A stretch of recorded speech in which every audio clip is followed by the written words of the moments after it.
1 Crônicas, capítulo 19. Quando morreu Naás, rei de Amon, o seu filho reinou em seu lugar. Então Davi disse: Vou ser bondoso com Hanum, filho de Naás, porque o seu pai foi bondoso comigo. E Davi mandou mensageiros dizer a Hanum que sentia muito pela morte do seu pai. Mas quando os mensageiros de Davi chegaram à terra dos amonitas para consolarem Hanum, os auxiliares amonitas disseram ao rei: Não vá se enganar pensando que Davi mandou esses homens para consolar o seu pai. Eles estão aqui como espiões para depois entrarem e conquistarem o país. Então o rei Hanum prendeu os mensageiros do rei Davi, rapando a barba deles e cortando a roupa deles até as nádegas, e mandou os homens de volta a Davi, passando vergonha. Quando Davi soube do que havia acontecido, mandou mensageiros ao encontro deles, pois havia sido envergonhados, e mandou dizer a eles: Fiquem em Jericó, até que a barba cresça, então voltem para casa. Quando o rei Hanum e os amonitas perceberam que haviam desagradado Davi, contrataram carros de guerra e cavaleiros da Mesopotâmia, dos sírios, de Aram-Maaca e de Zobá, por 35 toneladas de prata. Contrataram 32.000 carros e seus cavaleiros, e também conseguiram que o rei de Maaca e todo o seu exército viessem ajudá-los. Esses soldados acamparam em Medebá, e a eles se juntaram soldados amonitas que o rei Hanum havia chamado das cidades do seu reino.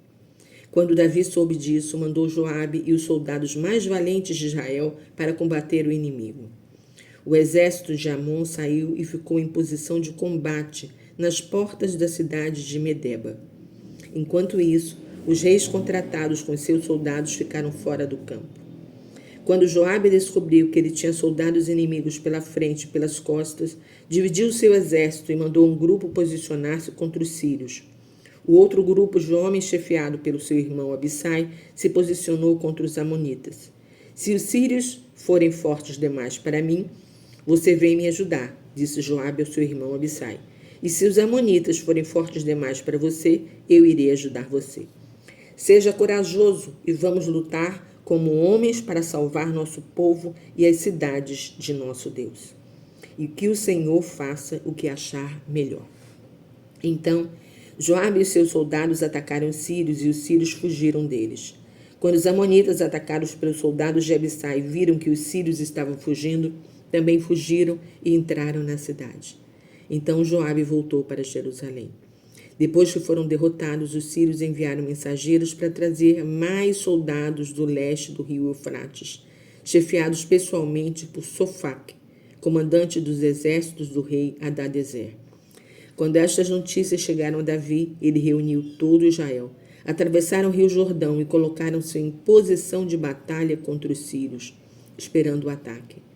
Quando iniciou o combate, os sírios fugiram outra vez diante de Israel. E Davi matou 7.000 condutores de carros de guerra e 40.000 soldados que marchavam a pé. Também matou Sofaque, comandante do exército sírio. Quando os servos do rei Hadadezer viram que tinham sido derrotados diante de Israel, fizeram um acordo de paz com Davi e se sujeitaram a ele. E os sírios nunca mais quiseram ajudar os amonitas. E aqui terminamos a leitura do capítulo 19.